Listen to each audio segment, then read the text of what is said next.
All right. Well, thank you all so much for joining us for today's program, A History of Boston's Long Black Freedom Struggle. And it is my pleasure, my privilege to introduce Dr. Zebulon Vance Miletsky. He is an associate professor of Africana Studies. His new book, Before Busing, A History of Boston's Long Black Struggle, was published by the University of North Carolina Press, and it was released about a year ago, December 2022. Dr. Miletsky is a historian specializing in recent African American history, civil rights and Black power, urban history, mixed race and biracial identity, and hip hop studies. His research interests include African Americans in Boston, Northern freedom movements outside of the South, and mixed racial history in the US and passing. He is the author of numerous articles, reviews, essays, and book chapters, and recently worked on an edited volume on new directions in Boston African American history and school desegregation. He is also at work on his second monograph, A History of Interracial Marriage and Racial Passing in Boston and in Massachusetts. He has a PhD in African American Studies with a concentration in history, which he got at the University of Amherst back in '08. So, and again, want to thank the Friends of the Tewksbury Library for sponsoring.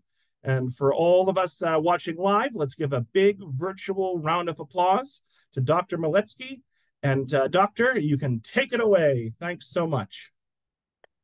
Thank you. Thank you, Robert. I appreciate that warm introduction and just thrilled, I have to say, being able to speak to my understanding is a number of libraries in Massachusetts, near New Hampshire border and some other areas in New England. It means a lot to me as a Boston, as someone who grew up in Boston, who now admittedly lives in New York, in Brooklyn. So it's always nice to have a chance to speak back to the place, especially in this case, since the book is about Boston, seeing all the different geographical names and places pop up. Uh, it's a wonderful, wonderful opportunity. So thank you very much. I want to thank the Friends of the Tewksbury Library and all the libraries that are participating today. Going to just get started and bring up my presentation, just so we definitely, take advantage of the time and have enough time for questions and all those kinds of things, because I found that, we usually get a number of different inquiries and questions, and I'm sure this audience will be no different. So thank you for being here for this talk, A History of Boston's Long Black Freedom Struggle, which is the subtitle of the book, and the book title, of course, being Before Busing. Um, uh, Came up with that title, I guess, for the reason that I felt that Boston kind of needed a new discussion, a new sort of narrative. And my sort of very simplistic idea is that if we know what happened sort of leading up to some of the events that we are more familiar with or think we're more familiar with, if we have a little bit more context, basically the historian's job, is to provide historical context. But I think in this case in particular, because busing or school desegregation um, has historically been such a controversial topic, has been a painful topic. I don't think there's any profit in denying that it's been a emotionally wrenching experience for many Bostonians, both black and white and everyone. Um, Social change often is, but in this case, I think as many probably already know, um, the process of school desegregation in Boston, even though this happened in so many cities, southern and northern spaces, The outcry, the the political sort of controversy, the pain, um, and just sort of the path that this set the city upon um, seemed to be a little bit more intense than other places. Um, the sort of the violence that accompanied and was ushered in by this process made headlines across the country and internationally. And the images of some of the outpouring of emotion, I'll call it, um, was ubiquitous in terms of film, video, and print media. And so, um, because of that, um, whenever you bring up the topic of school desegregation or busing, it tends to bring up similar feelings I find even today with those who lived through the history and who those who are living through the aftermath of the history, which I count myself in that category. So, um, so I felt that talking about the history before busing, um, what led up to this moment that seemed to many people to really come out of the blue. Um, uh, it wasn't out of the blue. There was a long history that led up to that moment, and that made this sort of situation come about. And I'm just gonna, if I may, I think the best way to do this, if I can, I'm just gonna read a little bit from the preface of the book and the title of the preface. And those of you who may have the book already might have seen this already. And if you don't, this will be something that you'll get to read if you buy the book. The preface is titled "The Arc of the Moral Universe in Boston." The year 2022 marks 50 years since 14 Black families and 44 children in Boston found the courage to file a lawsuit with the help of the National Association for the Advancement of Colored People, NAACP, against the city of Boston in federal district court contesting school segregation. Unlike the somewhat inauspicious anniversary of the resulting court order in 1974, which of course this is the year of, perhaps a better case can be made for the recognition of 1972 of a year worthy of recognition. After all, it is hardly worth celebrating an anniversary that so many people found to be painful. Bostonians suffer from an incomplete story. How many of us, how many of them know that in 1972, Black parents in Boston enlisted the help of lawyers from the Harvard University Center for Law and Education, including a young Tom Atkins, who was a student at Harvard Law School, to sue the city's school committee, arguing that Boston was maintaining two separate school systems. This is a much different narrative than the one that has dominated over the last 50 years, that this was a unilateral decision, which felt more like an edict to some from a power-hungry federal judge who didn't live in Boston and whose own children attended schools in Wellesley, is how many Bostonians remember the decision to implement busing. In this case, the source of pain and strife that appeared to come as a bolt from the blue was actually initiated by a legitimately aggrieved group of parents and children who had been treated unjustly. Like all Bostonians, these parents paid local taxes and were entitled to a quality education for their children from its public school system, a constitutional right, something which they had been denied. The federal court was literally, as Tom Atkins called it, the court of last resort. In the case of an absolutely defiant and intransigent school committee, after almost 9 years of protest, the founding of Freedom Schools, Black independent schools, Operation Exodus, Metco, and many other creative ways of gaining a better education for their beloved children, the somewhat reluctant plaintiffs agreed to file suit against the school committee.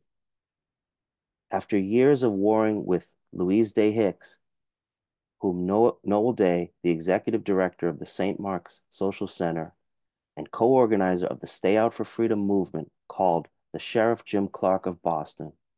The parents would finally see their day in court. The trial took 2 years to decide. Few realized what was in store for Boston.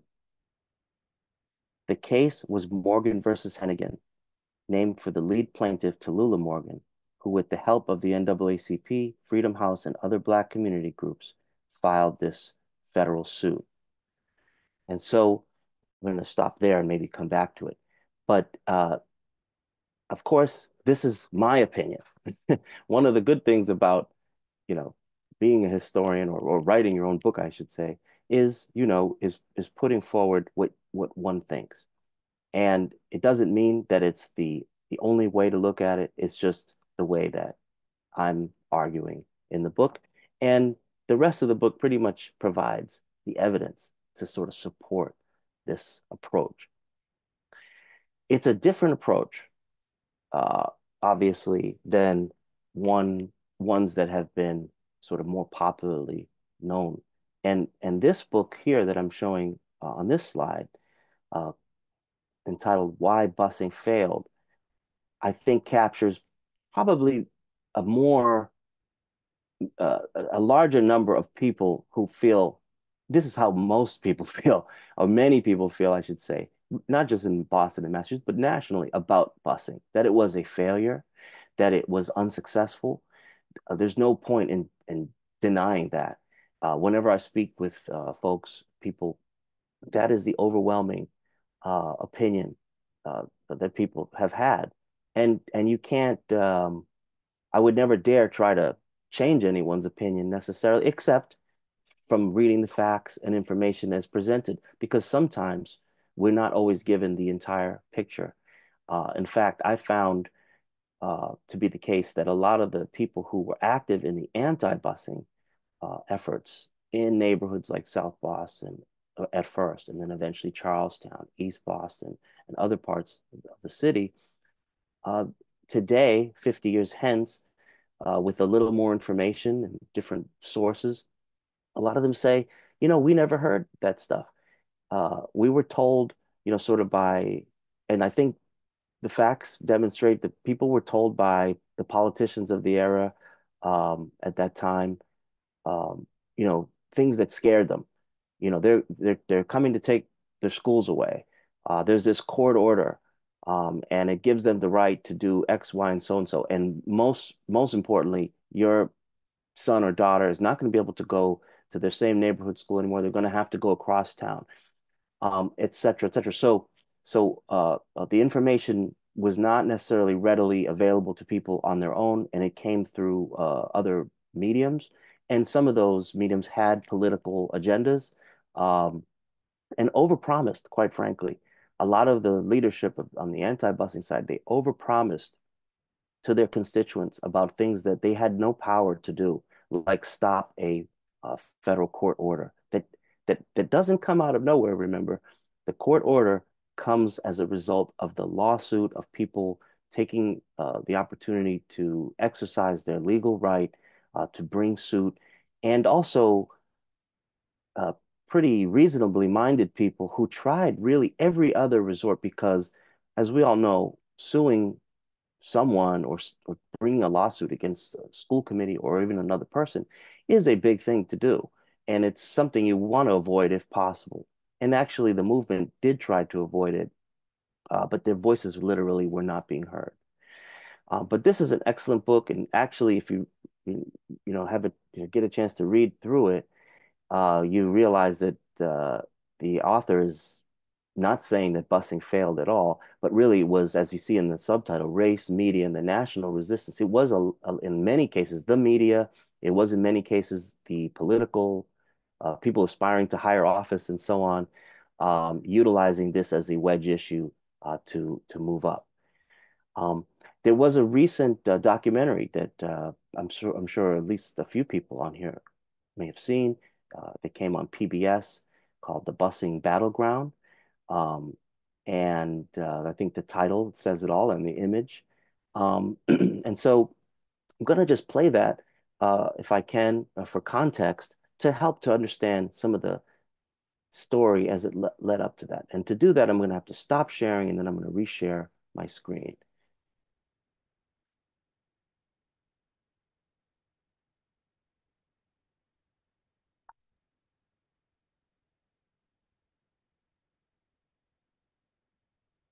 Okay.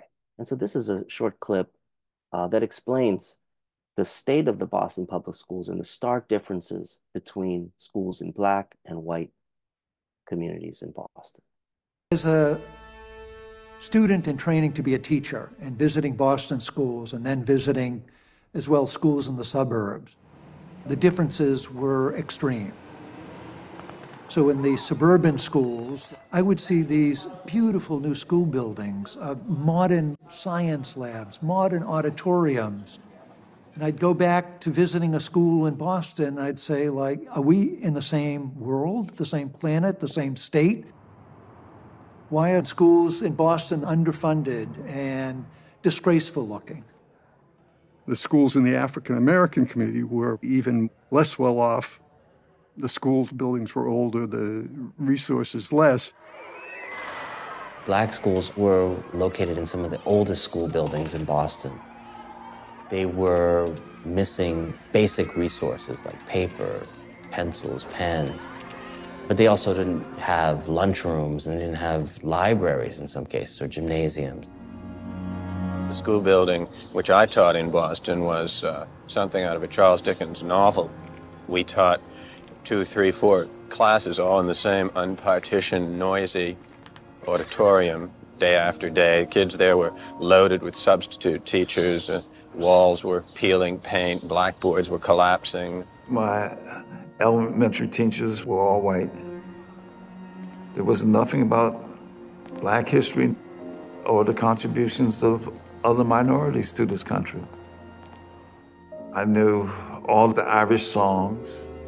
The basketball coach, he had us saying, Hail Mary, full of grace, the Lord be with, and we're all Black kids.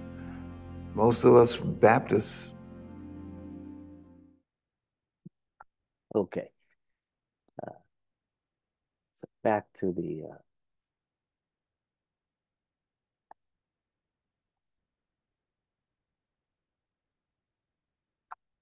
okay. Yes, okay.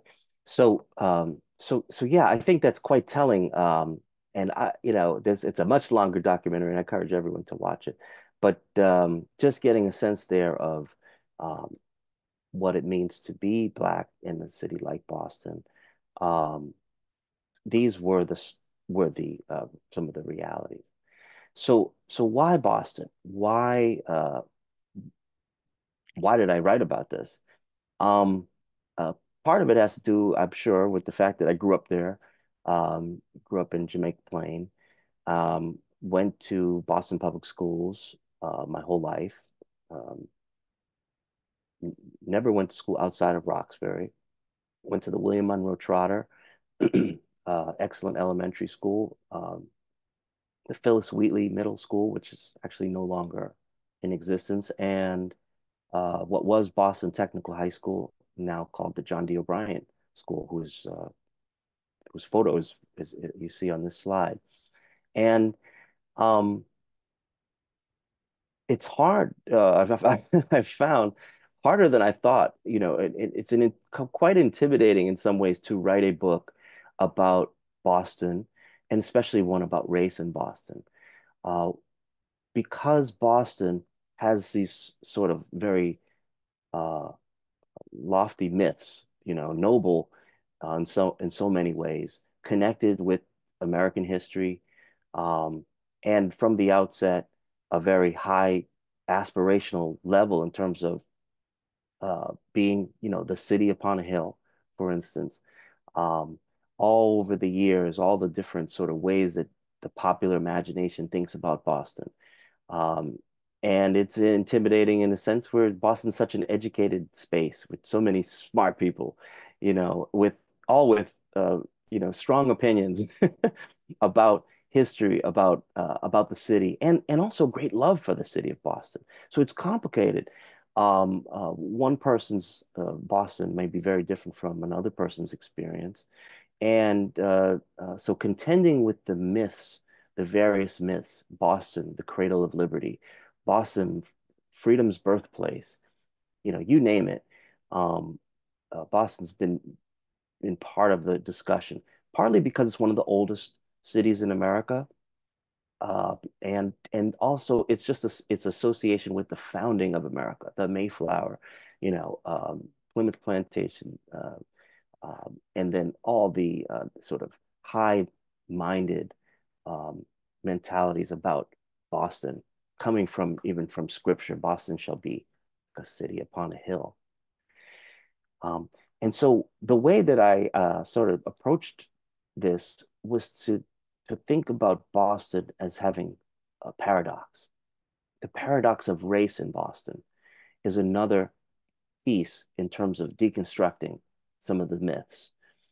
In the book, I talk about Bostonian exceptionalism, and I describe, a little bit about what that idea is. And it's very similar to American exceptionalism.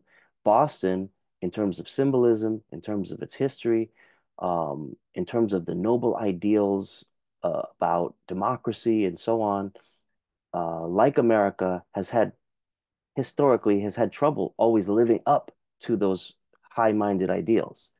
But Boston deserves credit, however, as does America, for at least expressing those ideals and uh, the process of trying to little by little expand the notion of democracy and pluralism for more and more groups. Um, but there is this sort of paradox because the other piece of this is that a lot of African Americans, especially in other parts of the country, have a sense of Boston being kind of until they actually went there and arrived there. I heard this over and over again in my interviews. People had this expectation that Boston would be a little bit more open place. It would be if there was a city in America where African Americans would have more rights, not less, more mobility, more options, it would have been Boston in the minds of many people. Why is that? Well, for example, the 19th century, uh, Boston is the home of the abolitionist movement, headquarters in a sense. Um, uh, but I also learned in writing this book that just because you have a very committed band of abolitionists does not mean the entire city thinks the way that they do or that the entire Commonwealth does. But you do have that powerful sort of messaging and symbolism around Boston. Uh, Even today, a lot of people will describe Boston as a liberal place, a liberal city, and yet those of us who live there, work there, know about it, know that it's a little bit more complicated than that. Sometimes we have a wide array of different perspectives. But anyway, I have this image, the night James Brown saved Boston. This is an example to me of this idea of exceptionalism. This, the if you know the history, and I talk about this in one of the chapters in the book, there was this concert that was planned well in advance of April 1968. Um, it just so happened that would have fallen on the day after that Dr. Martin Luther King Jr. was assassinated.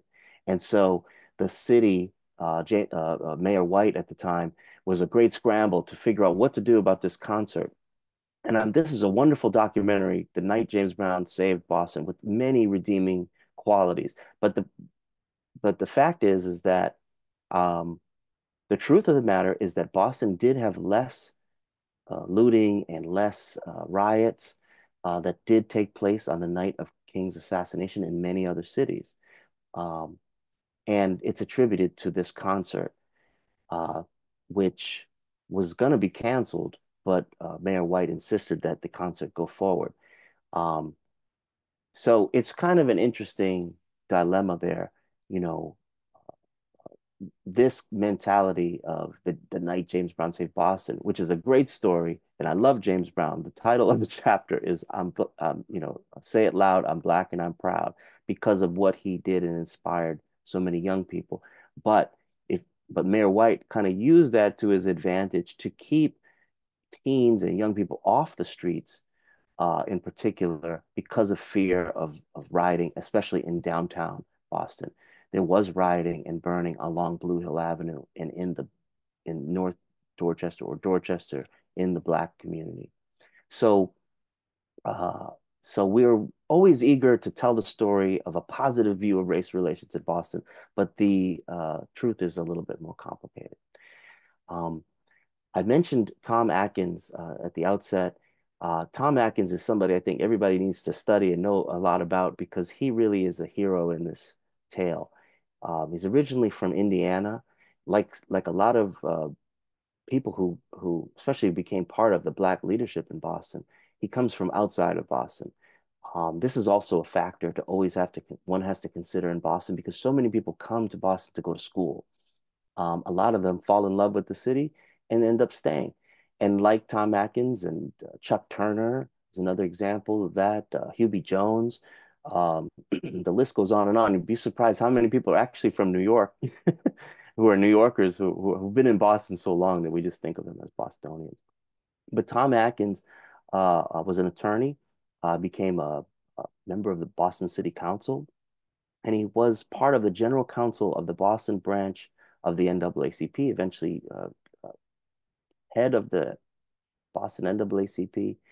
But he was tied in to the National Association of Colored People, the NAACP Legal Defense Fund, the same that brought the suit, the famous suit of Brown versus Board of Education that made that huge change in terms of desegregating schools in the South. Um, when I went to look at all the archives and records, it was very clear that the NAACP was always planning. Eventually, their goal was to do the same that they did in the South, to do it in the North.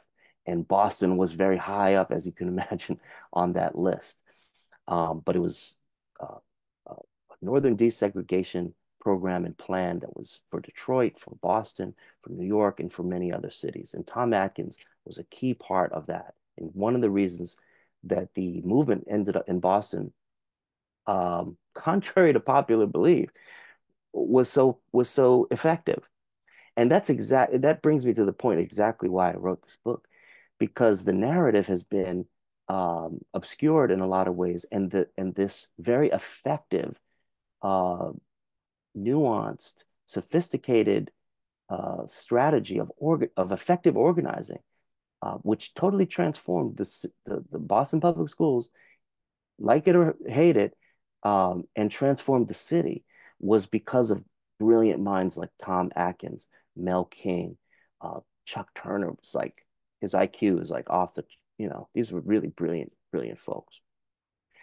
Um, I also felt that you couldn't write a book about Boston, Massachusetts without talking about the the very influential, very impactful Irish American uh, contribution and experience, and how that relates, especially to the African American experience. Now, you're probably like, what are we looking at here? This is an 1866 cartoon from a newspaper in Washington, D.C., commenting on the desegregation of city streetcars in Washington, D.C. The Black woman on the right is depicted as a lady of beauty, refinement, and wealth. On the left, the on the left here, I don't know if you can see the Irish American woman is stereotyped with ape-like features and working class attire.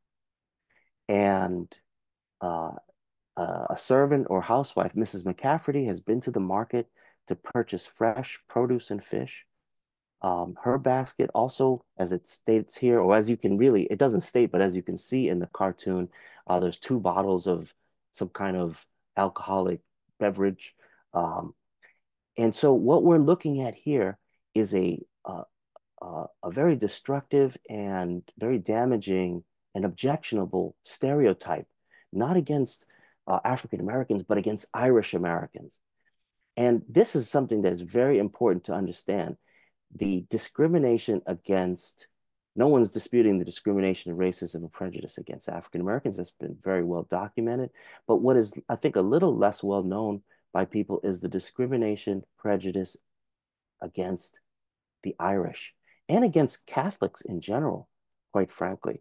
Um, this is, part of our history in the United States as well. Um, the anti-Catholic sentiment that existed in the late 19th century. You had the Know Nothing Party or the Nativist Party. Um, they actually called themselves the Native Americans, ironically, who were really white Anglo-Saxon Protestant derivation, who looked down upon the Irish.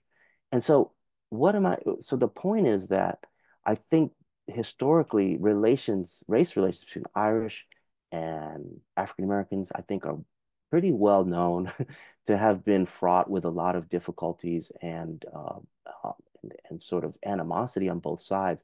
But what I'm suggesting here is that that is a manipulation that has really been done by the true ruling class of this country and of Boston, the proper Bostonian, if you will, the Boston Brahmin, the sort of blue-blooded, Beacon Hill, so who from the Anglo-English tradition, who settled Boston essentially.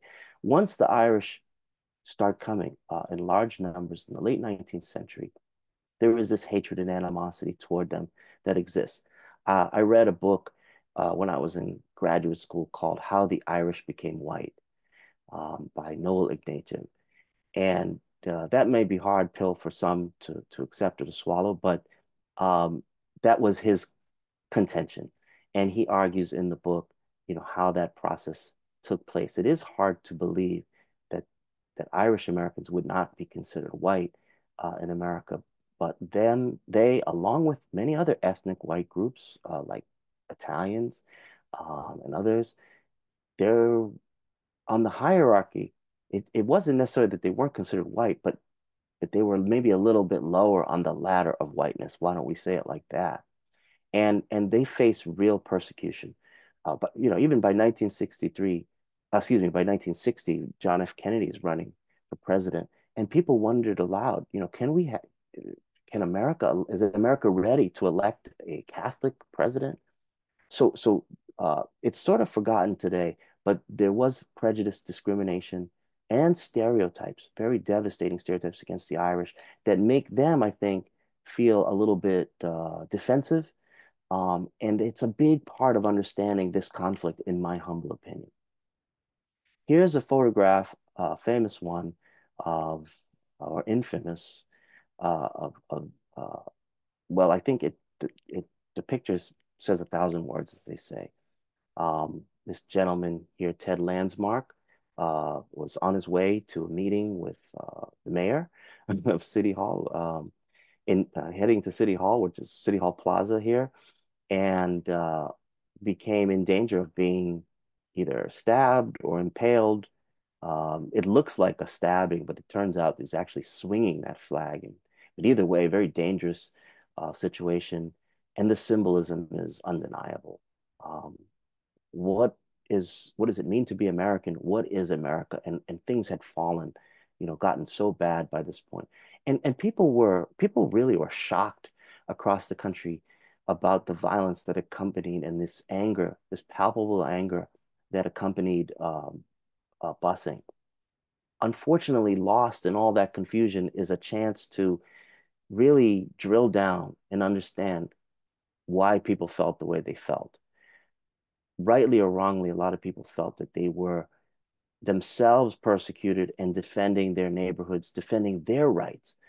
And it makes a lot of sense to me as an African American studies scholar, because I know the history uh, and the ways in which the Irish were seen as not too far away from African Americans in that hierarchy of race. That may not have be how they saw themselves, but that's certainly how the larger country in some ways saw them. And had these two groups ever actually been able to unite and see their commonality, well, that would have represented a great potential for change in this country. And as some of you know, that's not something that everybody always wants to see. And from a class perspective, etc. And I can't say much more about it because I'll move on. But these groups are certainly pitted against one another in terms of labor, strike breaking, bread and butter issues that affected people's ability to put food on the table. And that's no joke.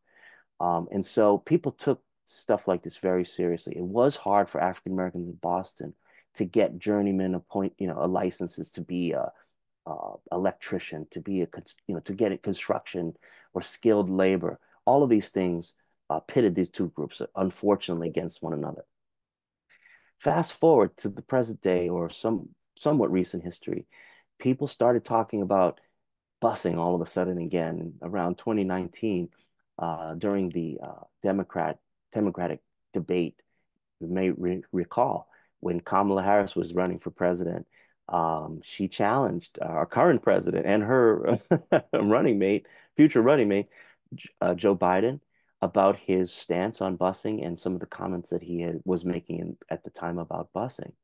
Um, and she famously said, there was a little girl in California who was bused to school. That little girl was me. And it's a great moment in American political history, I think, and debate history. You see Joe Biden does a double take, turns around very quickly. And she got his attention and she got the attention of the nation. Um, so there are people still carrying the scars, certainly. Those kids on the bus, she was one of them, who went through this experience and had a story to tell about it. It got people thinking and talking about it again. Um, as I started to say at the outset, the case of Morgan versus Hennigan, I don't even think that enough people, we don't know the name of this case like we do, say, Brown versus Board. We've learned over many, many years of Black History Months, like the one we're in now. People have heard about Brown versus Board of Education, or maybe they haven't, but maybe more people have heard and we sort of settled on that as a positive good. In Boston, I don't think even people have taken the time to know Morgan versus Hannigan. Again, named for the lead plaintiff, Tallulah Morgan, one of those 14 Black families. In court cases, they usually take Brown versus Board. There was other families involved besides Brown. They usually take the first name versus Hennigan, who was the president of the school committee at that time. 14 Black families who brought the lawsuit. And I'm just going to, again, read a little bit. James Hennigan, charging discrimination in school assignments, staffing. They charge discrimination in school assignments, staffing, and allocation of resources, facilities, and transportation. Legal precedents in Denver and Detroit supported the plaintiff's case. One of the questions that needs to be asked, which this book seeks to do, is whether Boston is a better city for these changes. Boston has been very fiscally successful, making it one of the most expensive U.S. cities to live in. I don't know if that's a good thing, but it's been financially successful. Has Boston thrived financially from dealing with its racial problems? If that is the case, then why is so little known about the courageous men, women, and children who saw a better future for Boston and set about to bring it to fruition? Why do so few people know about the lawsuit and the struggle itself, which brought about a better Boston? Why does so much rancor still exist about school desegregation?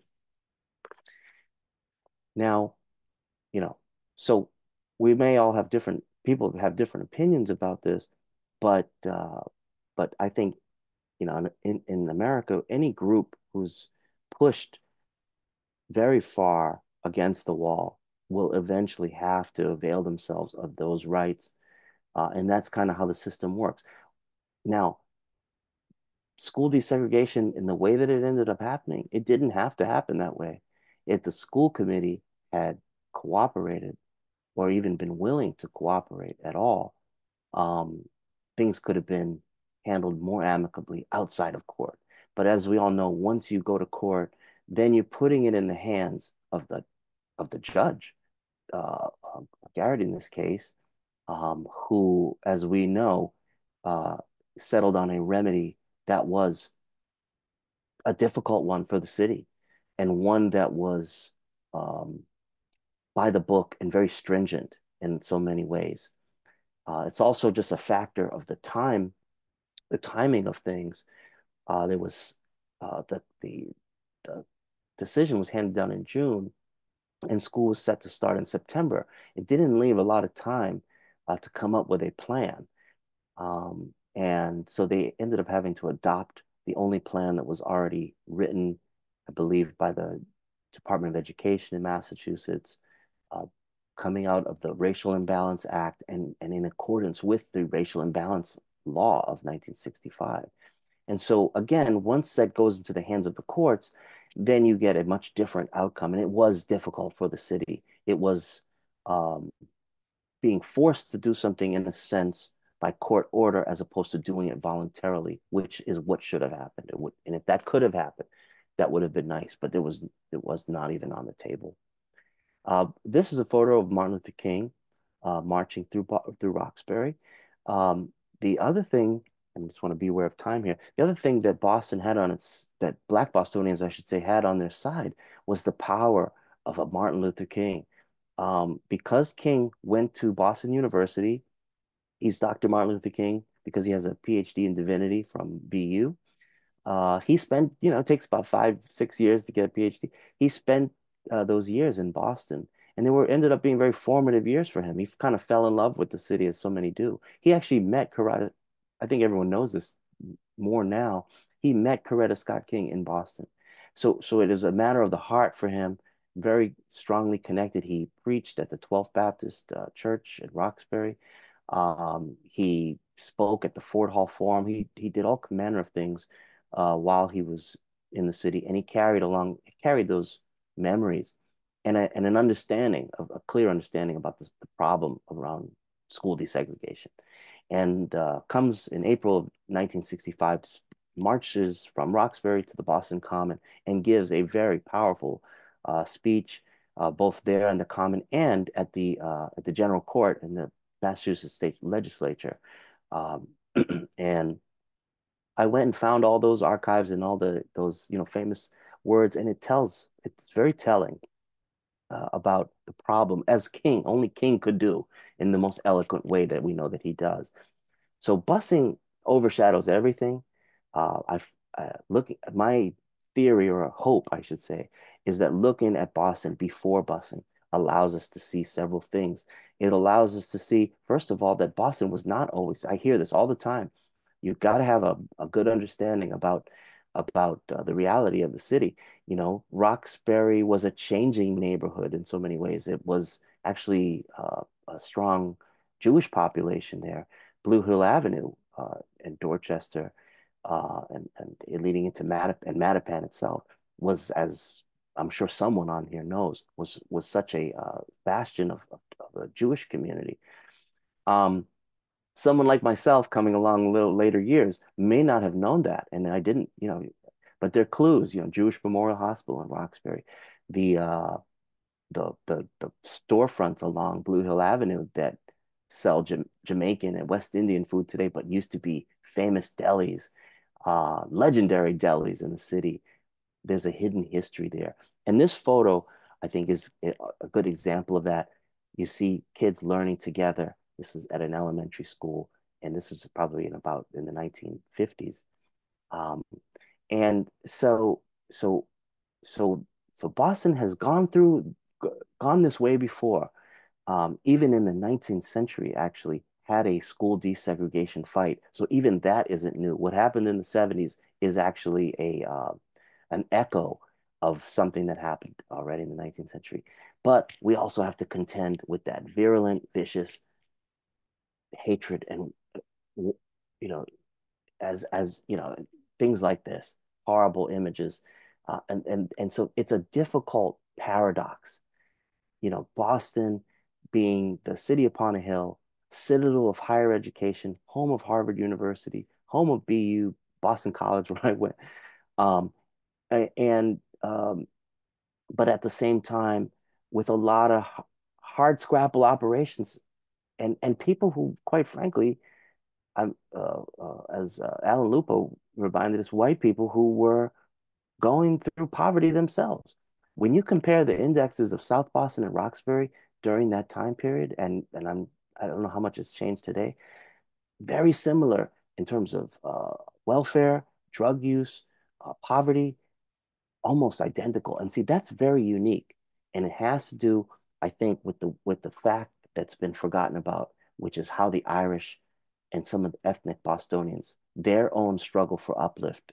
Doris Kearns Goodwin talks about it in her book, Kennedy's and the Fitzgerald. Uh, Irish kids hit with the ruler, the dunce cap and put in the corner and embarrassed for being Catholic. And one of the reasons that you have Catholic schools that are been very influential is because well before this, a lot of Irish families wanted to take their kids out of the Boston public schools because they were dealing with issues. So it's just a little more complicated.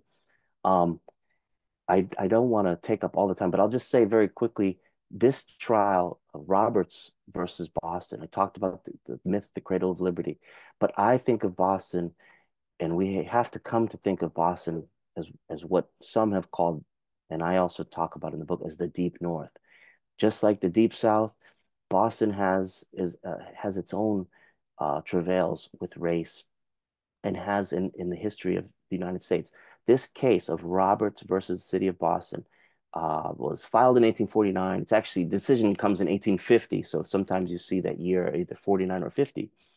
But Sarah Roberts, a young girl who had to walk by about 5 schools in order to make it to there's one school in Boston that would accept Black students. Her father said, that's not fair. And he tried to get her into some of the white schools, and every time they were denied. So he sues the city of Boston in this case. But what a lot of people forget is that they lost that case. Roberts were not successful. The judge in the case, in the Mass Superior Court, sides with the city of Boston and says it's okay for them to segregate the schools. They don't use the term separate but equal, but this becomes a legal precedent for separate but equal. And it's actually cited in Plessy versus Ferguson, the court case that established separate but equal. Not Georgia, not South Carolina, not Birmingham, but Boston is actually the home of this idea of Jim Crow in so many ways. And so these are some of the things I talk about. I compare Boston busing to, uh, I talk about it as Boston's Reconstruction, a chance to rethink and change this sort of backwards way of thinking, which, you know, nothing is a monolith. For every person you had throwing a rock at this school bus, you had families like the Amalfitanos who were supportive of school desegregation and wanted to try because they agreed with the idea that all people had a right to education. And so um, part of this is about ethnic mobilization and uplift in the urban terrain. I don't know if anybody remembers this, but the movie The Departed, in the beginning, there's this really interesting monologue. I mean, it's sort of made up and it's based on reality, but he says, something like, the Italians did it, the Irish did it, and then they were in the White House, and Black Bostonians did it too. They had to find a way to get those jobs. If you couldn't get on the police force, if you couldn't get on the fire department, people needed to find jobs and be able to uplift themselves as well. And so a lot of this is part of that. I don't think I know if I know we're getting close to time, so I don't know if I'm gonna not say too much here about this, but I talk about some of the giants in the Black experience, like Booker T. Washington. He had a very deep interest in the city of Boston. He received an honorary doctorate at Harvard, and even though he talked about industrial education and he was focused more on the South, he founded the National Negro Business League in Boston. He actually owned a summer home uh, in the North Shore, and he sent his son and daughter to Wellesley College, even though he used to tell people that, that for African Americans, they didn't need to know about all that kind of stuff. They just needed to learn how to plant a good crop and bring about, study around agriculture. W.B. Du Bois, of course, the famous Dr. Du Bois, is a Massachusetts man and attended Harvard University, worked closely with William Monroe Trotter, who became a friend who also attended Harvard, and founder of the Niagara movement. Spent a significant time in Boston, obviously, when he went to Harvard. And Trotter, who is a real true Black Bostonian, grew up in Hyde Park, was came from one of the richest Black families in Boston at the time, and goes on to found the Guardian newspaper. He becomes sort of moves away from being Black elite and does a lot of other things, and had a very acrimonious relationship with Booker T. Washington. He excelled at Harvard. I talk about all of that in the book. This is a picture of Ruth Batson, who is our cherished and famous, organizer and real leader of the Black educational movement, as she called it. Many of you probably know there's a great book that came out called Common Ground by J. Anthony Lucas, won a Pulitzer Prize. It is a great work, I have to admit. But the problem is that in this magnum opus, it's about like 800 pages. They mentioned like people like Ruth Batson and Mel King and the Black movement, maybe like on 3 or 4 pages. It just doesn't speak to the level of history. And so a lot of that was erased. No disrespect to Lucas. I quote the book quite a bit in my own because it is a very strong work, but it had some problems. And so Boston civil rights movement, it's not out of the blue. It comes from a history of well planned and organizing. The shame is that people were not in conversation with one another. Parents in Roxbury were not in dialogue with parents in South Boston. Had they been, who knows what the outcome could have been. But people were pitted against one another. This is a picture from Birmingham, Alabama, who utilized children in the movement, much like, and I make a comparison to that, because Boston's kids were hostages to fortune, and many of them bear the scars. That is no joke. To walk in those shoes of people who had to go and deal with this day-to-day fights in the classrooms and hallways every day outside. And as a young person dealing with all of that was not easy. And so this was a book that came out a few years back, which really got me thinking about this Freedom North, Black freedom struggles outside of the South. And I wanted to make my contribution.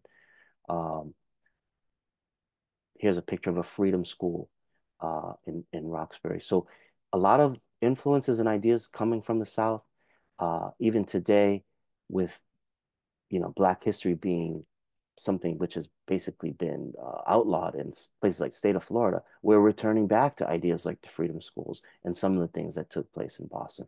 So Boston had a vibrant civil rights movement. Here they are singing freedom songs, but I think it was effectively erased from the narrative by books like Common Ground. And that is pretty much it. Thank you. So, folks, let's give Zebulon a big virtual round of applause for a wonderful presentation. And we still have let's take about 10 minutes of audience questions and comments. So Carrie would like to know, what is your take on why a desegregation remedy in Boston that included suburban schools was prevented? Thank you. Oh, that's a great question. Well, it has to do, and I alluded to the Supreme Court decision that took place in Detroit. Um, Detroit was looking at very similar stuff there with a movement to desegregate.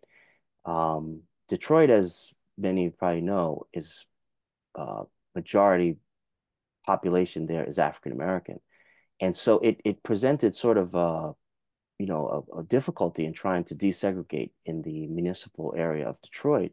And so they looked at a metropolitan solution, as they would call it, looking at the outside areas, the suburban areas. And that ended up being ruled unconstitutional. And so Garrity's hand is sort of forced there. One of the reasons that this case took so long was Garrity was waiting to see what was going to happen in Detroit because he didn't want to take a chance that this case here would be ruled unconstitutional. And so that was why unfortunately, I should say, because that would have been a more effective remedy, including the suburbs, including, some of the suburban areas. But it was not to be because of that, because of a legal reason. So that's my take on that. But it's a great question because that really would have been more effective. And you see the voluntary desegregation program called METCO, Metropolitan METCO program, um, which utilizes the suburbs and has been very effective. Carrie also wants you to touch on the role that redlining played, and actually, just could you define what redlining is, and Oh yeah, what role did that play in the uh, lack of or this desegregation in Boston schools? thank you. Yes, uh, it sure does. And redlining, for those I'm sure most people know, but it's basically involved the government, the federal government, state and local governments, that basically made a sort of rating, a credit rating for all neighborhoods. Green being, go, this is good, good investment. But red being, an area that made it tough to get mortgages and made it tough to basically buy homes there because of that lower rating. And it was called redlining because they shaded in those areas as red. And that has had a devastating effect. That again, it is this sort of through no fault of any one individual party, this confluence of different factors, and that is being a major one, um, that made the neighborhoods more segregated, that made areas, or the ghettoization, I should say, that sort of made it places that were places of disinvestment, abandoned buildings, abandoned, uh, parcels and that kind of thing. And we all know what that does to any place. It just makes it a difficult place to live. And then the schools, were sort of similar in those areas. They didn't receive the funding. They didn't get the books. When they had books, they had things, they gave out books in Roxbury with titles like Little Black Sambo and that kind of thing. You can't learn anything from that. So so yes, that needs to be said. It's not just about, oh, this group doesn't like that group. It just wasn't that simple. It's more complicated than that. And the government has a hand in that, and they have to answer for this too. Absolutely. Diane said that this presentation was awesome. She thanks you. Christine says, thank you so much for your contribution on this historic topic. Ruth Ellen says this was very interesting and she thanks you. Lisa says, great presentation. Thank you. Judy says, thanks for this great presentation. Some states no longer want this type of information to be shared in our schools or libraries. Looking forward to reading your book. Faye says, excellent, insightful talk. Thank you for raising issues that remain. In order to achieve our full American potential, they demand our attention and resolve. And Zebulon, you talked about why you wrote this book. Could you briefly touch on how you wrote this book? Was this a pandemic book? I don't know how the timing works, but how did you conduct your research? How long did it take you to write the book? Anything you want to touch on there? Yeah, I did do a lot of the writing during the pandemic, so in a lot of ways it is. But the truth is, and this being such a big topic that it is, it took a long time, of a lot of research, and I started getting very interested in it in graduate school, and so I made it my business just to read all the stuff that had already been published. Then after grad school, it took me, I would say, a total about 7 to 8 years and a little bit more, doing all the oral history interviews, as many as I could. That was critical. And then there was a lot of existing sources I found out. Places like Suffolk University has an amazing archive, the Joe Moakley archives, Mhm, to give the perspective of the other side, so to speak, of the anti-busing mhm. uh, part, because I think that was important. And there was just, Boston is no shortage of good writing and thinking, somewhat long-winded at times. So it took a long time to absorb all of it. It's about, I'd say, 8 to 9 years. Oh wow, well, great for you. So we have reached the hour point. I think I got through all the.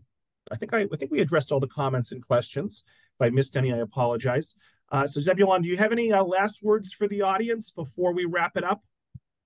Oh, well, just thank you so much. The comments, are quite eloquent and very moving, and kind of restore hope for me, that the work that we do as historians has value and maybe can help change, you know, part of the discussion. When knowledge is power, as they say, and so, the more we know, it might give a path forward for some healing and reconciliation, because I think it's actually really needed in this case in Boston, and that would be a good thing.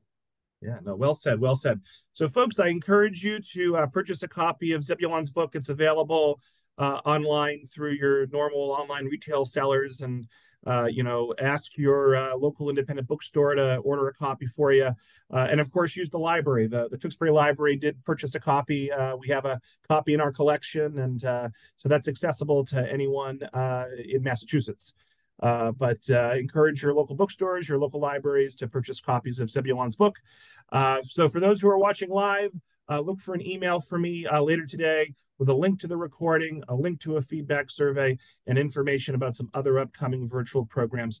We do have about a handful of other what I'm calling Black History Month programs, but certainly we touch on Black history throughout the year, but we are doing several this month as well. So I want to thank everyone. I especially want to thank Zebulon. You did a wonderful job as expected, and I hope everyone enjoys the rest of their day. So thanks so much, everyone. Have a good one. Take care. Thank you. Yeah. Bye-bye.